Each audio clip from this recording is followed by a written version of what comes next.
നേരത്തെ നടത്തിയ ഒരു പഠന റിപ്പോർട്ട് IITയുടെ ഭാഗത്തു നിന്ന് ഉണ്ട്. അപ്പോൾ അതിൽ അവർ 4 നിർദ്ദേശങ്ങളാണ് പ്രധാനമായിട്ടും പറഞ്ഞിട്ടുള്ളത്.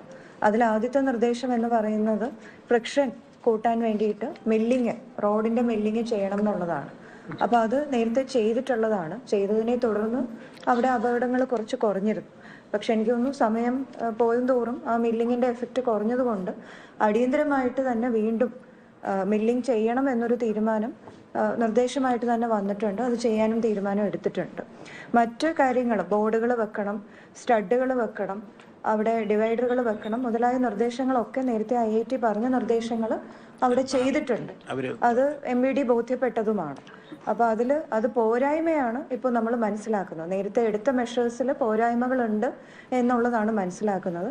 അതിൻ്റെ ഭാഗമായിട്ടാണ് ഒരു ജോയിന്റ് ഇൻസ്പെക്ഷൻ SPയും RTOയും PWD NHO അടങ്ങുന്ന ടീം ഒരു സേഫ്റ്റി ഓഡിറ്റ് നടത്തി അടിയന്തരമായിട്ട് ചെയ്യേണ്ട മെഷേഴ്സ് എന്തൊക്കെ എന്ന് കൃത്യമായിട്ടൊരു പ്ലാൻ ഉണ്ടാക്കി അതിനനുസരിച്ചുള്ള നടപടികൾ അടിയന്തരമായിട്ട് ചെയ്യുക എന്നുള്ളതാണ്.